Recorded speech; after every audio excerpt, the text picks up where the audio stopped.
Hey, Jimbo, are you ready for this deal? Cock your hammer, Cody. Okay, you got it, Jimbo.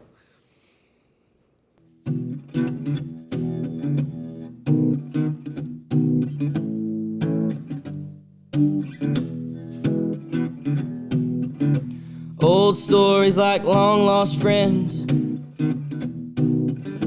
rodeos and late night bends, history before our time, round pens and pasture rides, cowboys of the Osage.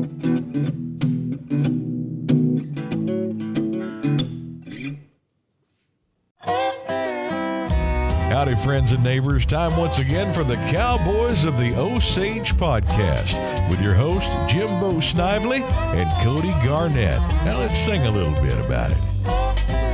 Cowboys of the Osage, riding once again. Always got some time for a friend. And here they are, the Cowboys of the Osage. Howdy, everybody. Welcome to another edition of the Cowboys of the Osage podcast, brought to you by the Ben Johnson Cowboy Museum and the Buck and Flamingo Turquoise Shop, both located in historic downtown Pawhuska, Oklahoma. Especially the Buck and Flamingo Turquoise Shop. If anyone's needing any good Christmas presents, just get a hold of us. We got a sale on the internet every Sunday night, and we got a store right here in Pawhuska and a website, buckandflamingo.com. Biggest store in Oklahoma. It's going to be getting close to Christmas by the time this one comes out, Jimbo. Right. Absolutely. Hey, everybody, it's old Cody here, and as always, I have my main man with me, Mr. Rodeo historian himself, Jimbo Snively. Morning, Jimbo. Who are we talking to today? Hey, Cody, boy, it's another great day in Osage. And, Cody, we're going all the way down to Texas, and we've got the 2025 Central Texas Rodeo Hall of Fame inductee, Jason Cooper, a.k.a. the Rook. He's best known for steer wrestling, but he was a steer roper, calf rope, team roped, runner-up the Rookie of the Year in 1985. That's a tough year, I think. And I think he's got a whole head full of stories and quite a colorful character. One of the best guys I know right here, Jimbo. Right, so we're going to chop it up with him, as the kids say. And Jason, welcome to the Cowboys of the Osage podcast. Well, thank y'all for having me. I appreciate it. Yeah. How'd you get the nickname the Rook? Well, that's a horrible story. Yeah. But everybody wants to know, and it didn't have nothing to do with trying to be Rookie of the Year. Right. I had my rookie year, I had a little bit won. I'd won a little bit at Kansas City. Maybe I was in the lead for the rookie then. Anyhow, I get to Odessa, and I didn't have nobody to rodeo with. And Roy Duvall was there. I had met Ote at the National High School Finals in Yakima, Washington in 1980. This would be 85. Anyhow, there was 8 of us rodeoing together. It would be Roy and Sam, Ote, Paul Luxinger, Wade Longcrier, Turk Butler, me. I don't know if I said Ote, but anyhow, there was 8 of us rodeoing, and we'd ride back. We'd left Fort Worth going to El Paso. Anyhow, I'd been riding back there in that camper, 4 of us stuff back there the whole time, and kind of asleep. We pulled in a truck stop at Fort Stockton. Anyhow, I looked up front, and there wasn't nobody sitting in the front seat. Well, I got out of that camper, and I broke and run, got up there in that front seat. About that time, here come Ote out of the paying for the gas. We didn't have diesel trucks back then. And he opened up that door and said, "What the hell?" I said, "I'm riding up here." He said, "You're a Rook, and rookies ride in the back. They don't get to ride in the cab of the pickup." Well, hell, I didn't know no better, so I just got out, and Roy got to laughing. He said, "Hell, we got us a Rook in the rig now." And that Rook stuck with me as of 1985, and I've been called Rook ever since. Well, it could be worse, I guess. But That's all I've ever known Yeah. people call him. Well, Right. Coop, a lot of people, but the Rook, he's known nationwide, coast to coast, border to border as the Rook. Well, I've heard. I all always those. wanted to be a steer roper. When I was a kid in high school, of course, I roped calves. There was a guy that lived over there. I lived between Austin and Dripping Springs, a little community called Bee Caves. And back in the 30s, my grandfather, which that would be right across the river from Buck Steiner's ranch, or Bobby, whoever the Steiner ranch. And anyhow, my grandfather put rodeos on in like the early 30s. Right. And in the early 60s, a bunch of them ranchers in the area, they rebuilt that arena and started a team roping club. Anyhow, that team roping club went on till probably 1980. And I mean, I met some of Jake Borns, T. Woolman, Don Beasley, Jack Stevenson, Jackie Stevenson, Gary Sutton. When Gary Sutton from Washington, Gary Sutton lived there. We had an old trailer house that Kim Grip lived in. Anyhow, as I went on, I was just kind of team roping, trying to rope calves.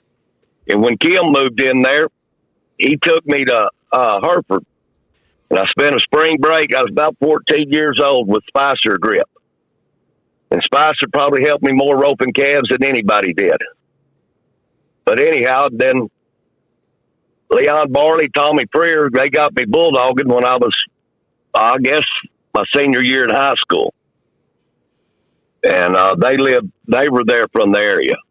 There was the area I grew up in, there was a lot of tough cowboys come out of there. I mean, like Dripping Springs, when I graduated, hell, there probably wasn't 50 kids that graduated with me. But from Dripping Springs High School, there's been several people make the national finals. From riding bulls, Brent Thurman went to school there, the kid that got killed at the national finals. There's a Beaver Jernigan. Several top hands come out of there. Tommy Freer was from Dripping Springs. Leon Barley was from Kyle, right down the road. Me and my junior year, I won the state high school championship in the team roping. But as I got out of school, I didn't last long in college. Cody kind of could tell you why that I didn't work good. I kind of gathered Cody up when he was about the age I was then, and it just didn't. Me in college wasn't going to happen. I knew more than them teachers did and everybody else. They talked me out of going to college for sure. Yeah. But I mean, it wasn't like Harvard, but it was an education, wasn't it, Cody? That's right, Rook. You taught me a lot of good stuff. But we can't even talk about it all day. But anyhow, whenever I was amateur rodeoing, and I was team roping calves and bulldogging, and the bulldogging was winning more than all the other two together. And I didn't have horses that I needed. And then the bulldogging, you could, for 25% of your winnings, you could ride the best son of a gun there. And I went to bulldogging, and I got in with Roy, moved to Shakota. I lived up there for 4 years. And me and Ote are still real close to this day. I mean, hell, I talk to Ote once a week. But anyhow, once I quit bulldogging and I raised a family, I started tripping steers. And I don't know, that was probably the biggest letdown in my life. I never made the steer roping finals. I worked at it very hard. I come close one year, and I made the top 20. And that year I lost my horse. I had a pretty good horse, I thought he was. And he twisted a gut on me that winter, and I didn't get back on him till July. And that year I'd not won nothing until I went to Cheyenne. And I ended up, I think, 19th, maybe it was 20th, I don't know. But that was the best year I ever had. And then when I lost that horse, I quit steer roping. Felt like I wasn't competitive, and I hadn't roped much since then. Down there in Dripping Springs, how close were you to Willie Nelson's place there? Willie was real close to us. We wasn't nothing close back then. Right now, it's all red lights and apartments. But back in the day, I mean, Willie wasn't probably 7-8 miles from us. My grandparents had a restaurant there in the town of Bee Caves. I mean, it had a grocery store, a restaurant, grocery store, and a gas station. And Willie and them guys would always come over there. Hell, I mean, like Waylon Jennings, Willie Nelson, Chris Christopherson, all of them had been in that cafe. We had pictures on the wall where they'd autographed to my grandparents and stuff. But we sold out of that deal in probably 1980, something like that, 78 or 80. How big were you, Jason? You started out bulldogging. Wasn't very big. Really? I weighed 131 pounds when I graduated high school. Wow. And when I started rodeo with Roy and them, I weighed 220. And then I kind of got a little bigger. I've been about the same size my whole life since then. I put on a little weight now that I'm older. Mm-hmm. Kind of got that chest drawers disease. My chest went into my drawers now. But Yeah. Who got you started rodeo, bulldogging, Rook? Leon Barley and Tommy Preer. They kind of got me started, and then the first guy named Delbo McKenzie, he passed away a couple years ago. He hauled me a lot as a kid, and then I rodeoed with them. I had a lot of success when I bought my permit. First rodeo I ever entered was Georgetown. I set arena record, won it, and went to Big Springs. I think I went to go around at Big Springs and went to Pecos, placed an average, and placed in a go around at Pecos, and Kansas City was back then was the first rodeo of the year, and I went to go around at Kansas City, and then things I guess that's where my luck broke. Things didn't go quite as good. Who hazed for you guys most of the time? Was it Bill? Like in the summertime when it was me and Ote and Sam rodeo, and Sam did all the hazing. But like I mostly rode Roy's horses. And Roy hazed for his horses. Bill at that time had that Cadillac horse that they win everything you could off of him. Ote win the world off of him. Bill hazed for his horses, and Roy hazed for his, and I mostly rode Roy's horses. Don't ask me why. I rodeoed one summer. I rodeoed with just me and Roy and his wife. I enjoyed the bulldogging, but I guess my passion's always been tripping steers. I love tripping steers. How many people rode old Roy's horse Whiskey at Houston that time, Jimbo? Wasn't it 54 or something? Some crazy a lot. Were you there that year? That year that he let over 50 people ride his horse at Houston? I think it was like 54, 52, something like that. And I wasn't there. Whiskey was before my time. Yeah. And I ain't for sure that Carlos Bartholomew didn't own Whiskey. I know when Roy quit him, Carlos Bartholomew ended up with him. And I rode him at the first Roy Duvall jackpot I ever went to. That's what I rode. And the horse was really old then. Carlos brought him there, and I wanted to ride him just so I could say I'd rode him. Boy, howdy, that jackpot used to be something else down there, didn't it?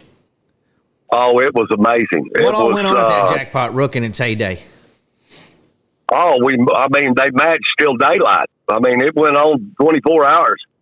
There would be people lined up all the way down to the back end of the arena on both sides. Just enough room. You didn't need a hazer at Roy's jackpot because steers there was people standing there. And then they had they matched, everybody in the world matched. And like back then, Gary Green was really tough from Louisiana. Byron Walker was really tough from Texas. Roy was from Oklahoma. And I think Gary Green had a jackpot in Louisiana. Byron had his at Ennis, and Roy had his. And I think there 2 or 3 years they would all three match. Louisiana against Texas against Oklahoma, or what? Well, it'd be Roy, Byron, and Jeff Green. Who do you think won it every time? Roy. Every time. Roy was unbelievably tough.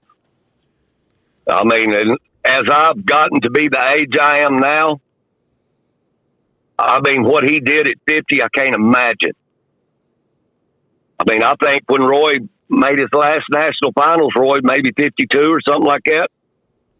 Yeah, he was. I don't know. 50s. I think. Yeah, and to even be, I mean, I can't even imagine jumping a steer right now. Hell, I can't even get off the tripping horse right now, let alone jump a steer. You know, and that's the reason. I guess I went to the senior deals that one year. Oh, probably 7, 8 years ago. Did quite well at them. But I couldn't. I got bad knees from bulldogging. I've had 4 knee surgeries, and I just couldn't take a chance in my life tearing a knee up. I'd starve to death. I don't know what I'd do if I got crippled.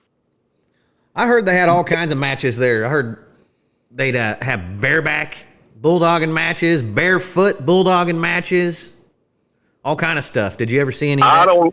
I've never seen none of that. They had a haircut match one year. That was me and Kurt Butler. Philip Munnerlin won the Rookie of the Year that year. And Kenny Newton, Philip Munnerlin, Kurt Butler, and me, we had a haircut match, 4-way match. The winner cut the other three's hair with horse clippers. And I think you got $1,000 in a belt buckle for winning it. I didn't get my hair cut, by the way, Cody. They, you still got your hair intact, huh? Yeah, I still had my hair intact. I heard that they would get bored with matching and start having match fights and arm wrestlings and stuff there too. As the night they would do that arm wrestling. Matter of fact, I can't remember who the guy from Kansas City was, but he was a big, stout son of a gun. And Mike Smith, guy that won the world from Louisiana, was unbelievably strong. And they had that guy come from Kansas City down there, and they had an arm wrestling deal for a lot of money, big money. I ain't for sure they didn't arm wrestle like for 10,000, something like that. And Mike Smith tore his shoulder off whenever he slammed him down. He didn't have a chance. He was supposed to be some kind of world champion arm wrestler and stuff. They'd have foot races and they'd do that arm wrestling. I've never seen them. They'd fight, but it wasn't prize fighting. They always fought back in the day. It ain't like this bunch nowadays. Did the I don't know. I kind of heard that sometimes maybe the South Texas guys would get into it with the Okies up here. Was there a little riff going on there? Oh, there was always a little riff, but I don't know of any of them ever fighting, to be honest with you. I mean, there was always a deal between Oklahoma and Texas, Overall, But a lot of that was kind of back before my day. That'd been when Carl Deaton, Tommy Preer, Leon Barley which Leon Rope was still rodeo, and Tommy was too. But I'm talking about that was back in 75, 78 era when they really had the Texas-Oklahoma match and stuff. They might have done some fist fighting back then. I don't know. Jason, it seems like, just looking at it from the outside in, that Bulldoggers are kind of a tighter group than maybe some of the other events. I mean, they all, like you say, load up 6 or 8 in a pickup and go somewhere, and they ride the same horses. They haze for each other. It just seems like a pretty close-knit group. Is that true? We were real close. And like I said, even though, like I rodeoed with Roy, Byron Walker had his group, Gary Green had his group, Steve Duhon was with him. And, it was just It was amazing. I mean, we were close. If any of us in any of those groups needed anybody, even though we were kind of against each other, we all pulled for each other too, Right. I mean, we were all real close. Played lots of pitch back in the day. A lot of pitch games. Would those Okies ever gang up on the other guys in a pitch game? They didn't have a chance. It took them forever to realize that, and they never did catch on. I wonder if any of these young rodeo guys even know how to play pitch. I doubt if they do. Hell, I win more at Denver. I win more at Denver one year playing pitch with Johnny Wayne Hampton than what the rodeo paid. Yeah. You're playing. We'd have big pitch. Oh yeah, I played a lot of pitch, Jimbo, going up and down the road at rodeos. Actually, I like pool hall pitch where we cut the deck down except for the face cards and the low card, and took all the middle cards out, so the game went a little faster. And I always enjoyed pool hall pitch for sure. That. Those Bulldoggers to this day, they're still a pretty tight group of guys because just a couple of years ago at Cheyenne, they all banded together and boycotted Cheyenne, and Cheyenne only had like 20 Bulldoggers in her. You remember that, Rook? Well, yeah. That wouldn't have hurt my feelings. I wouldn't have had no problem boycotting it. I was dumb enough. I was going to get off. I don't know, but Ote Berry loved Cheyenne. That just don't make a lot of sense. Get off on one running that fast all through there. First round wasn't bad when they was fresh, but when they come back to running, you better have your hammer cocked. I'm going to tell you. Yeah, they set it up kind of like a bracket style tournament where you're going to have to bulldog. I forget, like up to 5 head. Yeah, or something. and they just boycotted it, and only 20 Bulldoggers entered Cheyenne that year, and then they changed it the next year, and 150 entered next year. But there was Cheyenne's a great rodeo, great committee. I'm pretty much old school. I like the way it used to be, where you had all the contestants entered, and you had I don't like this tournament style like they're doing now. But if I was rodeoing today, I'd probably like it if I got, because they do pay a lot more. I mean, that's like when I was tripping steers that year. I almost made the finals with my horse. Cheyenne was my first win. I win second at Cheyenne. I won 8,800. I win second in the average, fourth in the short round, and I think third or fourth in the first round. And that same year at Pendleton, I won fourth in the average, fourth in the short round, and fourth in the round. And I didn't win but 2,000 at Pendleton. And I was counting up this year. Hell, I'd won over 25,000. With those same placings, with what the rodeos pay.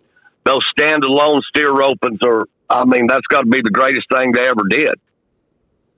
Hell, they got, how many of them do they have now a year, them standalones? I think about 10 or 12. Well, we didn't have, other than Cheyenne, Guyman was a really good rope. I will say Guyman was a lot better rodeo when we were roping. Remember we'd rope out there at that big arena? Oh, yeah, over there. It started off, we were roping at Jeffus Arena there in town. Then we went out to Texoma by the Cell Barn. Yeah, but that wasn't bad at Texoma. But that Jeffus Arena, that's where the men got away from the boys right there. That was a hell of a roping. And it was a 5-header. You come back to town on your 5th one. And, it was, but as far as money paying, them were your better, you had Angelo paid good, you had the Ben Johnson paid good, but none of that money counted. And, the Ryan roping was a good roping. But, those were really our top 3. And, back then they had the ISRA deal. That was a good deal. The ISRA Association was. I really enjoyed them ropings. I think we had 10 or so of them. The best time I ever had tripping steers was when Rocky was putting the ropings on. I enjoyed, that was kind of the best it was then. Yeah, we for had me. ropings down there in McAllister, and I remember the first time anybody ever seen the Rook, Jason Cooper, pull up to a roping. He showed up there with Jimmy Hodge right there At your house. at our house, and it was at the finals, and they didn't go to enough ropings to qualify for the finals, but that pickup left with all the money. Rook, I think, won the B roping, and then Jimmy Hodge won all the A roping money, but they didn't get to win any of the prizes because they didn't go to enough ropings. You remember that, Rook? Oh yeah, I remember that.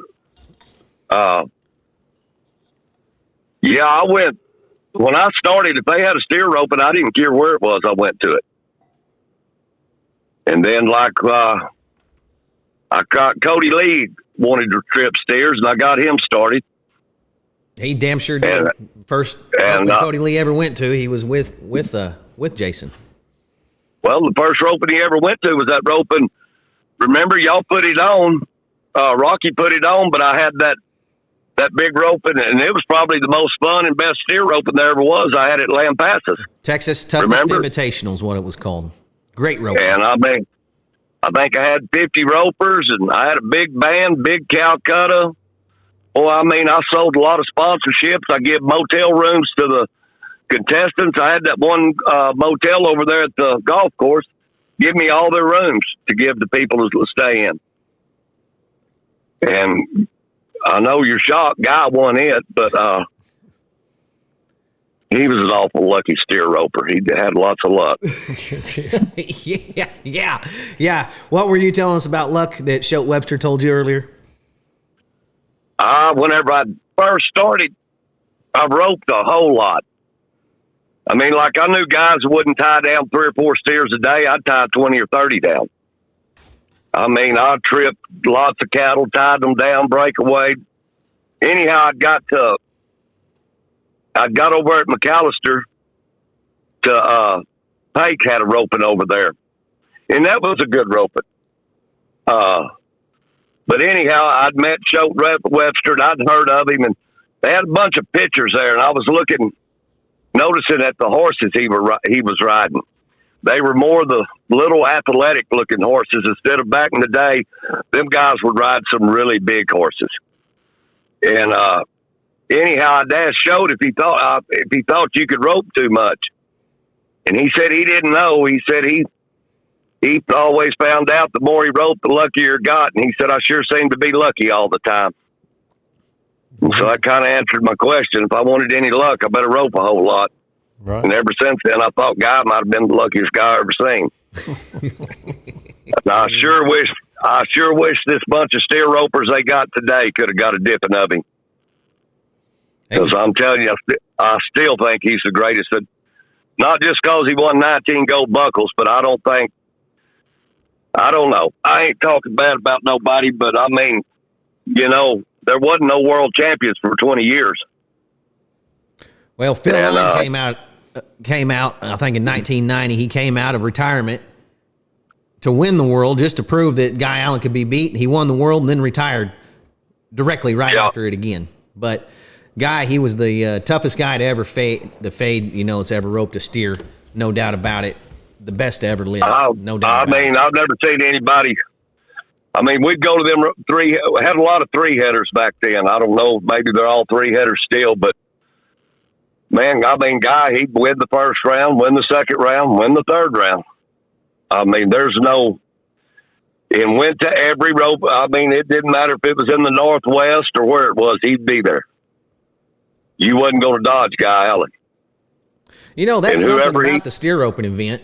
Every other event, you can maybe go back east and bulldog against some guys that don't get to do it year round, like we do down here, or go up north or wherever. But the steer roping, there are no duck offs at all, are there? None whatsoever. When you pull up, if there's 30 or 40, 50 guys, you're roping against the best that play the game.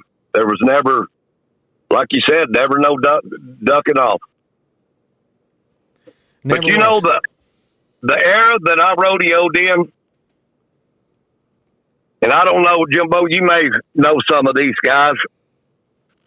In 1985, Joe Beaver was Rookie of the Year. Right. Matt Tyler might have been Rookie of the Year in the team roping. Steve Duhon was Rookie of the Year in the steer wrestling.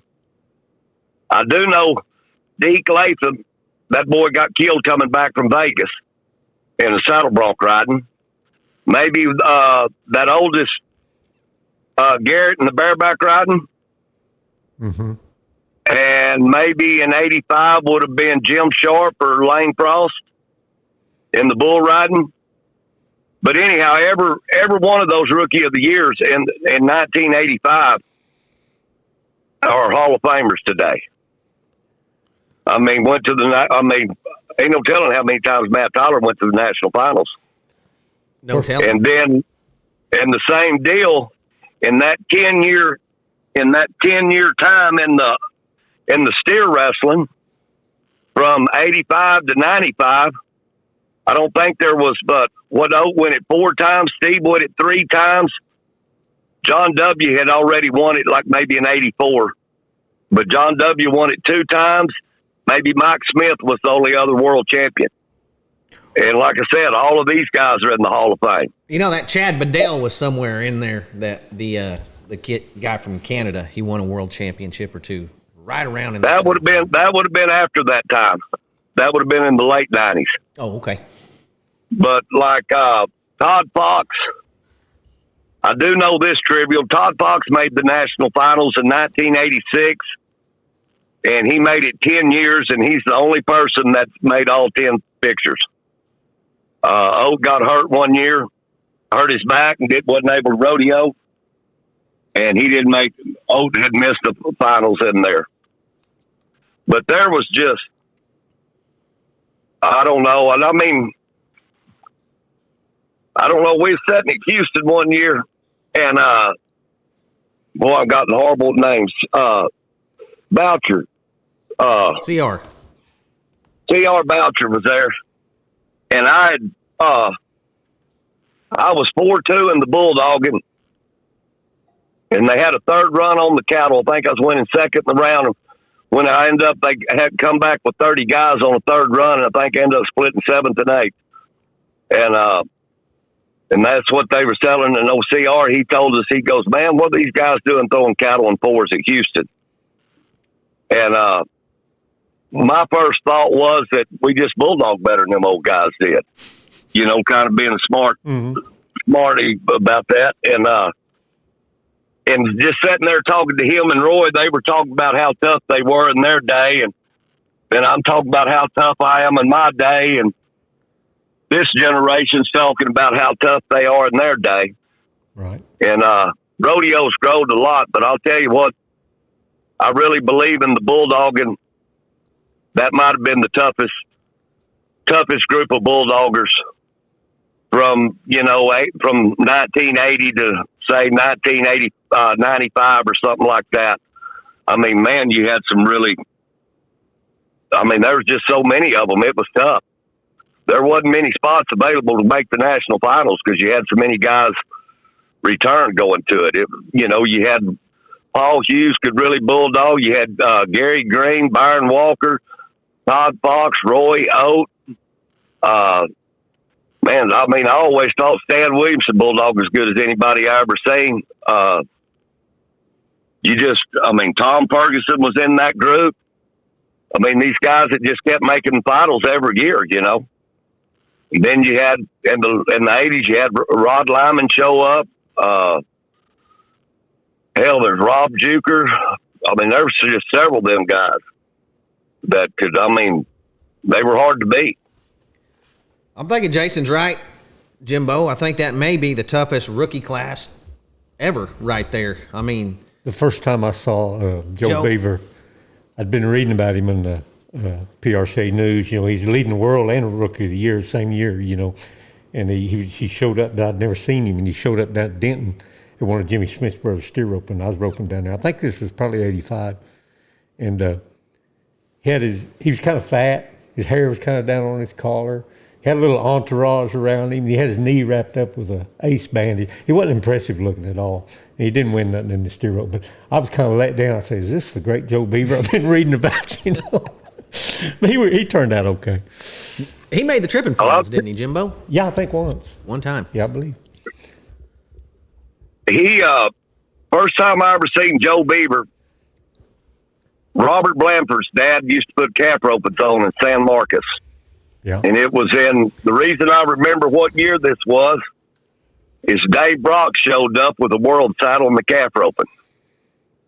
And on Tuesday nights, they would have A and B roping. I'm a couple years older than Joe. And I would have been 15. I'm roping in the B roping. And they'd moved Joe out of the B roping into the A roping. And anyhow, all the guys, Roy was there. Like I said, Dave Brock was there. Probably Paul Tierney. All of them. I mean, everybody. Mike McLaughlin, I know, was there. All these guys made the national, that had just come from the national finals was there at this little old calf roping, 3-head calf roping jackpot. And Joe was 13 years old. He won all 3 go-arounds in that A roping and won the average against them guys. That was kind of the first dipping they got of him. Yeah. Joe was, there ain't no telling how much money Joe Beaver won. Been a lot of good calf ropers come from down that area. Oh, yeah. Calf roping country. A lot of the most electric calf ropers in histories came from that area. Yeah. For sure. But, they've got, there's a new generation now that's sure tough, though. That team roping, them guys have gotten so good at that team roping. They rope so much better than what we did. It's unbelievable, I think. Yeah, how would you like to try to be making your living with a team rope right now? Holy moly, I've never seen anything like what these team ropers are made out of nowadays. There's kids you never even heard of, coming up through the ranks right now that ropes just as good as any of the world champions going up and down the road right now. Oh, man. The list of team ropers coming up is so huge. Got all these kids that's been homeschooled for years and years and years, and they got good horses, and they got all the training tools at the house, and they go spend all winter in Arizona every year. Well, we know how good Coleman Proctor ropes and his partner, and I think they finished 30 or 30th in the world this year, and they're splitting up now, I sure like that. I don't know Coleman Proctor, but I sure like him. Oh, yeah, he's very likable. He seems like a really good guy inside and outside the arena. But, I don't know. And I think, now Cody Lee tells me that they rope a lot better today than we did when I was tripping. And I guess my tripping deal started in, 97, 96, 97, 98. I quit in 2010. And I think that era had the toughest steer ropers there ever was. Yeah, you had, and I'm not knocking this bunch today. You got a bunch of young kids that can get it on. I would really like to go watch the steer finals this year and had plans on it. And that's whenever that Central Texas Hall of Fame deal, the induction is on it, and I ain't going to get to go. But I'd really like to watch that Joe's boy. That Joe O'Rourke's son, Riley. Mm-hmm. I'd like to watch that kid rope. He's a bad cat, Rook. I'm telling you right now. I've kept up with him. I called Joe the other day, and he told him that, congratulations on it. And he sent me a bunch of videos, probably 15 videos of that kid. And, man, I'm telling you what, that boy he can get it. He can tie them fast, and he can tie them all, too. I've been telling everyone he's the closest thing I've seen to Trevor Brazil since Trevor popped out on us all. And I really believe that in the steer roping event. I don't know. Cole D's pretty tough, Cole, yeah. And if you'll remember, Cody, when he couldn't have been 5 years old, 4 years old. Rocky'd haul him in that Shetland pony, and he'd tear every dummy up at them steer ropers, roping him and jerking him down with that Shetland pony and stepping off and tying them legs like he was roping. I knew he had to end up being something because he come from the right family and had an awful good teacher, and I've never seen anybody that had the want to as a little kid as he did. Well, you didn't watch this Riley grow up. This kid, everybody else in that top 15, they got families and kids and everything else. But Riley O'Rourke, he eats, sleeps, lives, breathes steer roping. He could be making the finals in the calf roping right now, Rook, but he wants to be a steer roper and he wants to be a world champion steer roper, and they're going to have a hard time. They're going to have a hard time keeping him from winning. How old is he? He's 21 years old. He is. I heard he roped calves real good. He came and stayed at Ryan Wilberg's, and I went over there here where I live in Lott, Texas now. Ryan's from there, and a bunch of them guys, Chet and Cole and them, they'll stop by like during that roping over there that Corey has. Yeah.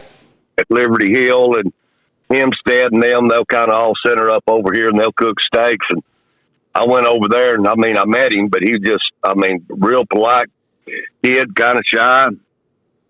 But I'd really like to watch him run 10 head there. You get another chance. He's going to be they're going to. And like that Slade Wood's very impressive to me. I watched him rope.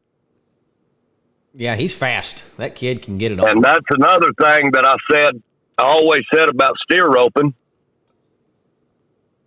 It was always an older man's event. And I always said if they ever got to putting as much money in steer roping as the other events, they're going to make steer roping not very fun. And it kind of proves to that. That's like that deal Don Head's got going on. How many of them kids, because of that college deal, is he going to get that can rope calves, going to get that next event, tripping steers? Look at Tough. Tough had the most, strange way of tripping steers of anybody. And, he just, get off, tie him like a calf, was beating everybody, tied some of the fastest steers ever tied, And, if them guys could win enough money roping steers, they're gonna move over. That's like that Taylor Santos. He ain't been tripping very long. Nearly made the finals again this year. Was hurt, didn't get to go all year. I think he got his, a knee operated on or hip or something. But all of them, these younger guys, there's several of them young calf ropers that are coming into that steer roping that's making it fast. And there's team ropers getting in it too, like this Jake Clay and some other boys, Dalton Walker, some of the, just nasty guys. That Dalton Walker's a team roper? Yes, sir. I knew Jake Clay was, and he ropes real good. But Dalton Walker I'm just made saying. The finals team roping a couple of years ago. Oh, he did? Yeah. Well, that's, but you just start getting them guys. I remember coming up, Cody O never worked at it, never cared about it. Hell, we'd go like when they had the national finals out there. That was the first year Cody Lee made them. We went to Amarillo. It was a Cody O and Trevor Brazil roping's all it was. And Guy was even there, but I'm talking about Cody.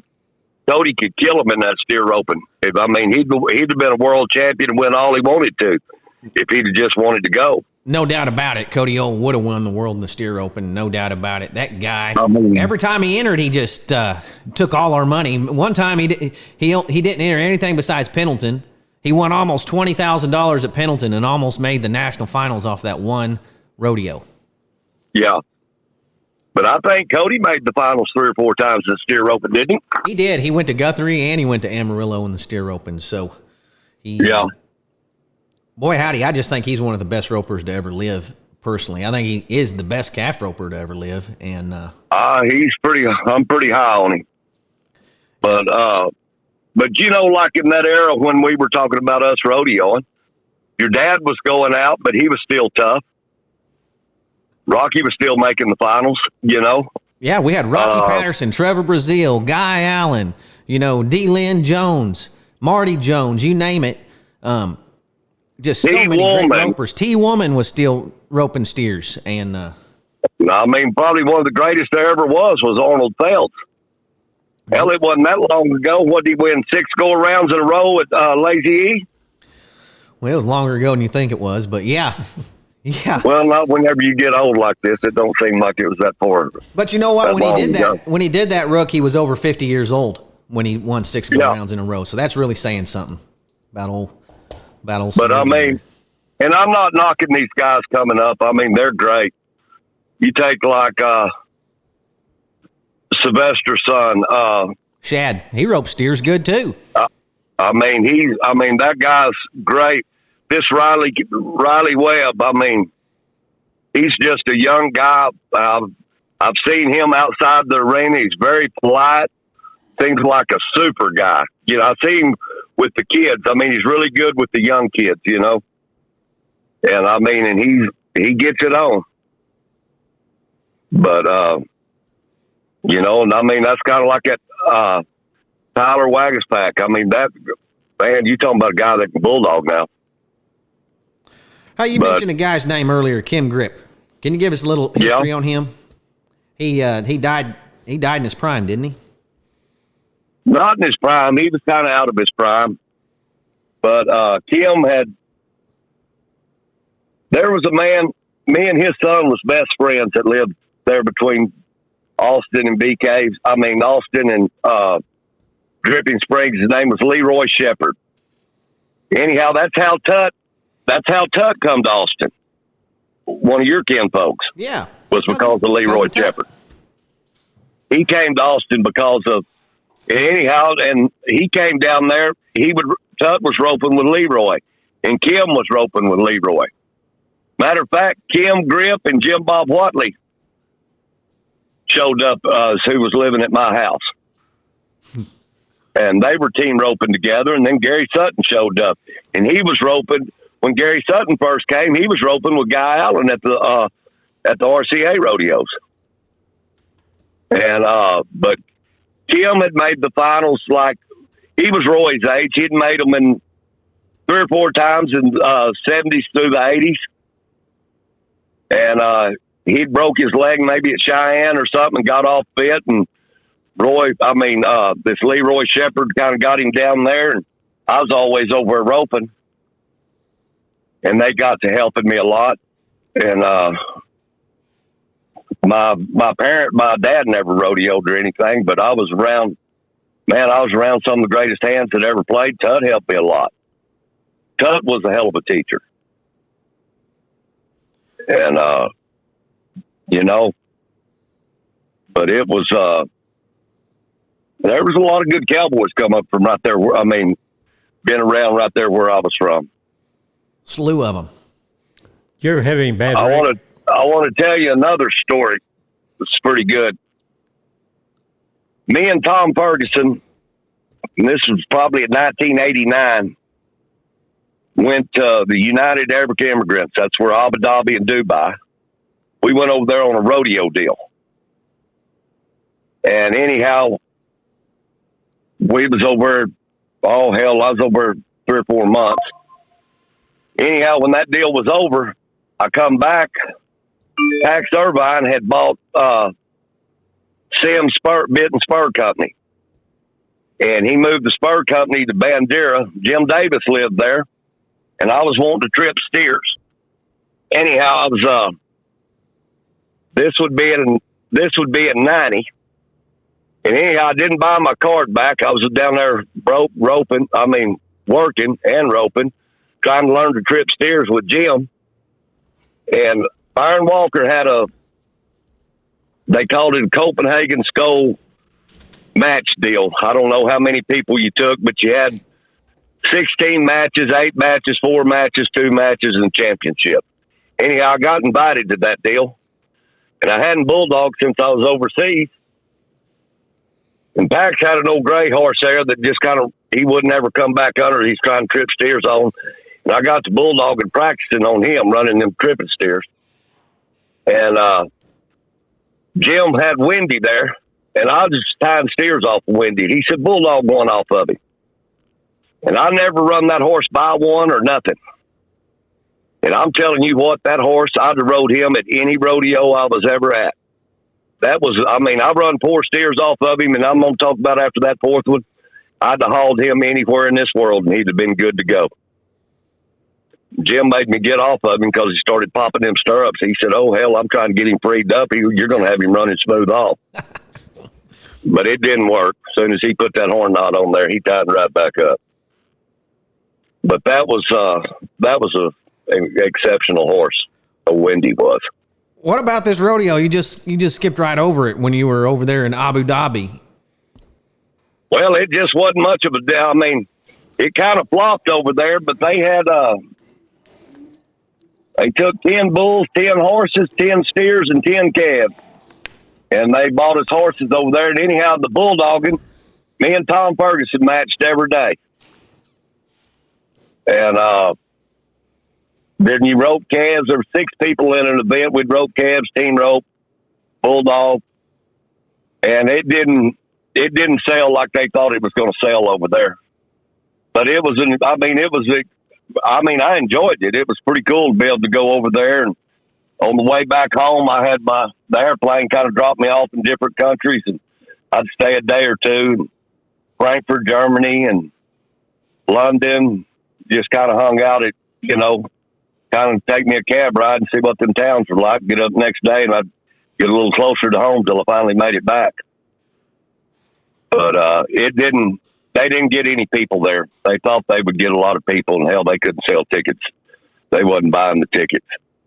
They wasn't understanding it, They have it outside. How'd they get all the stock over there? On a boat or on a plane? We took them in an airplane. I rode with the stock over there. We loaded them up at Houston Airport and took them all over in one airplane. But I can't remember. It's been too long ago. I can't remember who it was. Who put that deal on? Maybe a guy named Jackie Parks out of Victoria. But they paid us good. I mean, we were paid. I mean, I got paid money before I went, and got money had made plenty of money while I was over there. I was glad I went. It was, to see the different way everything was. It was a pretty good deal. What was the funnest rodeo you ever went to when you were rodeoing, Rook? Cheyenne's my favorite. They just don't get no better than Cheyenne. Before, during, and after. It don't matter. It don't get no better than Cheyenne. What'd you do after the rodeo over there at Cheyenne that was so fun? Oh, man, you go over and see Ricky and the Red Streaks and see everybody you ever wanted to see. At the hitching post, right? Oh, yeah. I think all of that's changed now. I don't know if they did that, but and then I guess I seen every great entertainer there ever was there. But Cheyenne was always my favorite. They treated you good. Other than if you went to the concession stand, it cost you an arm and a leg, but there was always things going on for the cowboys that get you. They had the VIP tent. And it was just, Cheyenne was a great, great rodeo. I like Sheridan. My favorite rodeos, I guess, is Ellensburg, Washington. I always liked Ellensburg. I don't know why. Well, I know, but I ain't gonna tell y'all. But anyhow, but they were all great rodeos. I guess what I liked about Ellensburg the most is they had daytime performances, and the people would be packed. And being in Texas and Oklahoma, you'd go to these rodeos, and you could always get a seat at any rodeo you wanted to. But I'm telling you what, that Ellensburg, Washington, there wouldn't be none but standing room. And it'd be like, matinee performances. I don't even guess they had lights. Every one of them rodeos up in that country, they're good rodeos. There's a lot of historic, real prestigious rodeos in that country up there. And it seems like most of them know how to treat the cowboy, too. They treat them that's what I'm saying. Like we'd go up there to Ellensburg. I guess that's where that Stuart Anderson's from. Has that Hereford Ranch. It has all those steakhouses. Yeah. And, man, you'd go up there and they'd give you your little goodie bag, and it'd have all different kind of stuff you could go to and do, and you'd have a free ticket to that big barbecue he'd have. It was good. And, people treated the cowboys right, Hell, you'd get in Texas and Oklahoma and told them you rodeo, and they just kind of turn their nose up at you. You'd go up there, and they just thought that was the greatest thing on earth, Yeah, every one of those rodeo. Like at Pendleton, when we'd show up there, they'd have free oats for your horse and alfalfa or Timothy hay, whichever one you wanted. All of it you could feed. Everything. You know, I mean, that's what I'm saying. They were glad that you showed up so many times. And, you know, one thing I do want to say about the rodeo committees, when we were rodeoing in the 80s, we all rodeoed with bumper pull trailers and a dually pickup. Like I said, we showed up, there's 6 or 8 of us in a rig. Nowadays, it's one person. Every one of them got a $150,000 bloomer trailer, semi trucks.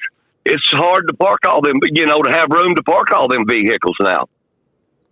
Yeah, so where back then we kind of all buddied up, and it wasn't that big of a deal.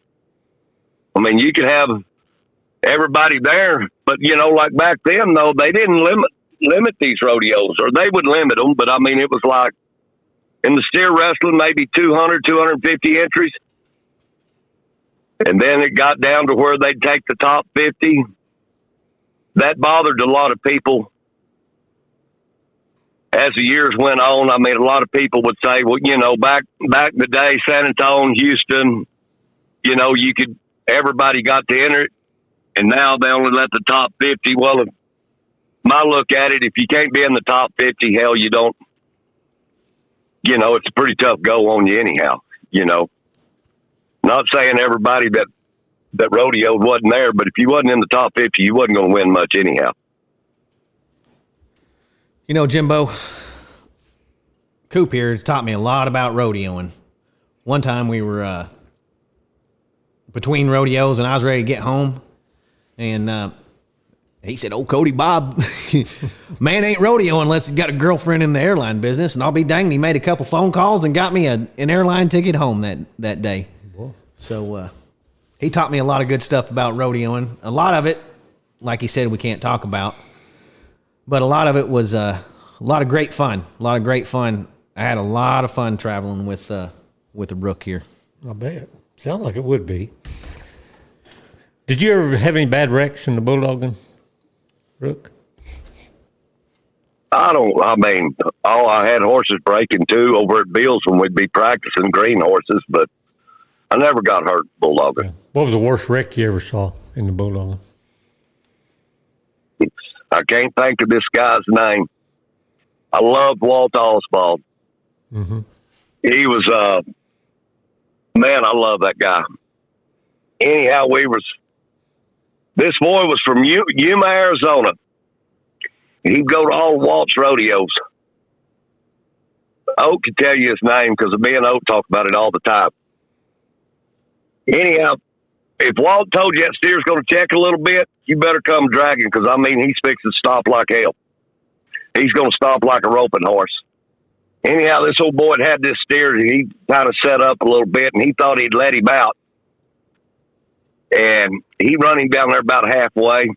We was over at one of them August Colorado rodeos Walt had. And when he hit him and that steer went to flipping, and the steer landed over on one side, and he rolled up. When he did, he was sitting flat of his butt with his feet in front of him and his head between his knees, knocked cold as a wedge. Mm-hmm. And the steer wouldn't get up. They had to go over and try to tail him up. That steer was knocked out. Mm-hmm. That was probably the hardest I ever seen anybody hit in my life. But they both finally walked out of there, the steer and I can't remember his name to save my life. But anyhow, it was something else. Sound like it. But I just we run lots of cattle at Duvall's though. Made lots of horses and run lots of steers. Boy, howdy, I bet it was interesting traveling up and down the road with a bunch of those Shakota bulldoggers. You got any good rodeo stories you could tell on the podcast? I know you have to have at least one. Oh, I've got hundreds of them, but I don't know. As a kid, I grew up, I idolized Roy Duvall, and to be 21 years old and traveling with him, I mean, that was just kind of the greatest thing that ever happened to me, you know. That was, I mean, it was great. And we had lots of fun. They were probably the best group of guys I was ever around. But they were, I don't know, when I look back at Rodeo, I look back at all the people I met. And how many friends I've got, how many great people I've met. It's kind of like when I got inducted in this little Hall of Fame deal down here in Central Texas, just the people that come out to congratulate me that, you know, I'd have thought by now they'd even forgot who I was. And, man, I know people all over the United States. I mean, millions of people. And I'm going to say, and by far the best group of people I ever met, I mean, that there is in this world is Rodeo Cowboys. Well, I don't think you're in any danger of anyone that's ever met you one time in their life forgetting who you was, Rook. Well, I guess that's a good thing, I hope. But you remember that time I got in with you down there at Austin for the very first time I ever went anywhere with you?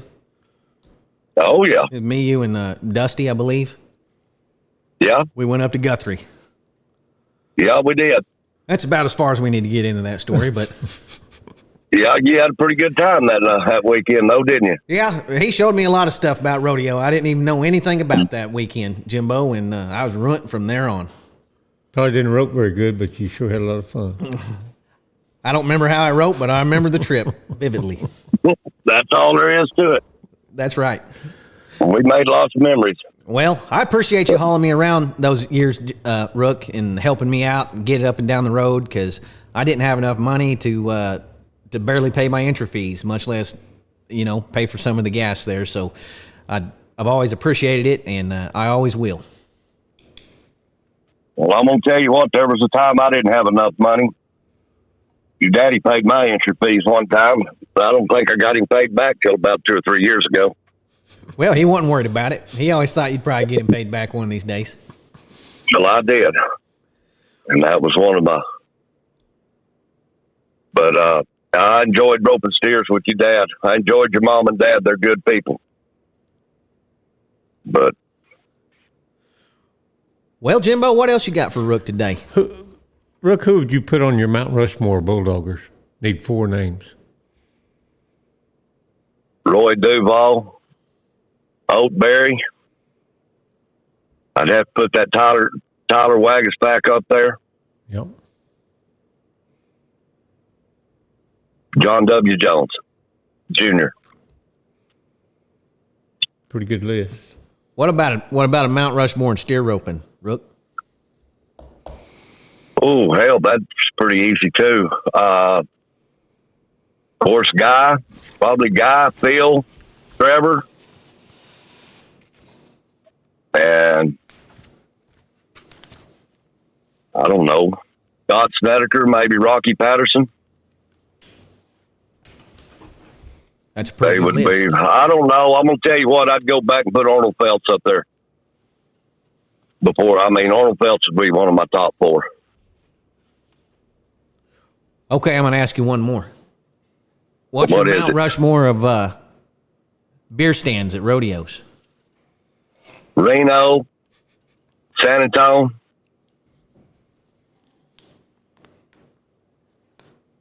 I don't know. Them two stood out more than anything. Houston was great back in the day. Man, they had when it was at the Dome, Houston was a great rodeo. Had a great beer stand. They always had a contestants deal there, Hell, Bonita's pretty fun. Isn't it? Isn't that where the BFW is? Yeah, they have that VFW, have that big cow cutter right before the roping, or they used to anyway. It's pretty good. Sheridan was great. They'd have the cook-off and the drinking and the Calcutta out at the country club before the rodeo at Sheridan. They were all pretty good. Letter Buckroom, I guess. Boy, many people got hurt out of that place. Woo! Whether it was from fist fighting or rot gut whiskey, they all had a headache the next morning. Yeah, if you tried to order anything but whiskey there, they would tell you Dairy Queen's next to the parking lot here, son. You can go over there, get you a That's blizzard. all they had. Cody, when first year I went there bulldogging, they didn't have beer. That's all they had was whiskey. Yeah, I don't think to this day they serve beer, and they have a beer stand outside, but I think the Letter Buck Room is just a whiskey den. Yeah. Last time I went, anyway. I thought it was about midnight, and I walked out of there, and it was 1 o'clock in the afternoon, Jimbo. So That's the way I am in Vegas. You know, you lose all track of time. That was a good rodeo. Back when I first started rodeoing, see, Vegas and Reno was battling for the best rodeo in Nevada. Maybe Reno was always a heck of a rodeo. And it was like a Fort Worth, Denver, Houston, Reno, Cheyenne, Pendleton type deal, you know. It was one of the best rodeos there was. And then Vegas they were kind of battling back on added money, and then Vegas got the finals there. And boy, I know when it first went to Vegas, everybody was kind of talking about that little old arena. They had a meeting at Reno about it going there, what we thought about it. I had a chance, but not a very good chance. Things were going to have to really go good the rest of the year. That's kind of what I told them. We'd run them in the bathroom if they was going to pay $10,000 rounds. I think the rounds made $8,000, $8,800 that first year. yeah, And then they always tried to get the steer roping out there.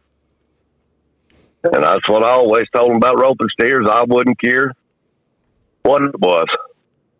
If they're going to pay that kind of money, you're going to have a champion. It doesn't matter if they rope them out there in the parking lot or the alley going down between that building you're in, you know. Somebody's going to win first. But rodeos, go ahead. No, I'm sorry, Rook, go on. I was just saying rodeos just come a long ways. I mean, I keep up with rodeoing in all events. I mean, I go through the standings every week, see who's moved up and fell down, and it's just amazing, like going through it, how many guys this year won over 100,000 that didn't make the national finals.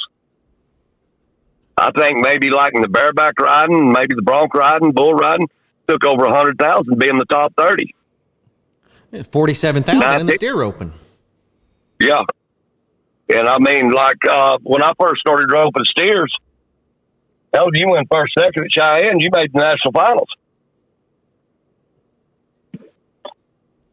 The first year, that year that I went second at Cheyenne, that was the first year it took any money to make the national finals. T-Woman went in last hole with 24,000. That would have been in 07 maybe, 07 or 08. The first year I made that I rodeoed in 85, Ricky Huddleston made the national finals with 24,000 in the bulldogging. Well, that ain't going to happen now. But there's another thing, too. Entry fees back then wasn't, but some of them were, like, if you added under 1,000, I think the entry fees were $25 and $7 office charge was $32 what the entry fees were. You mentioned a Gas guy was- earlier, Rook, Brent Thurman. Isn't he your cousin? There wasn't Ken, but he was. He lived with us, grew up with us. His dad and my dad were best friends, and his mom and my mom were best friends, and still are today. Well, his dad's passed away, but I mean, we're all real close. I mean, we were like brothers, you know. Well, give us a little history on Brent one time real quick. I'd like everyone to remember Brent Thurman, and you knew him well. I knew you guys were real close. He rode. Him and my brother Bryce were rodeoed together, and Brent. I guess Brent made the national finals twice. It was a horrible thing that happened to him at the national finals. The bull stepped on his head in the 10th round. And he didn't make it but a couple weeks after that. Pretty hard for me to talk about it. I loved him. I knew you were close to him for sure. To get lose somebody as close as he was to me, and in that way, in that horrible of an accident, you know. But things happen, you know. But him and my brother were mainly real close. My brothers rode bulls and broncs and went through college and everything, did pretty good, had his card, never made the finals, got married and raised bucket bulls and stuff, and he still has, still produces, like goes to those PBR rodeos. He's got some really good bulls. But, there's an old rodeo story on you, Rook. I think you guys may have been in San Francisco at the Cow Palace with the, I don't know if you were with the Duvalls or what.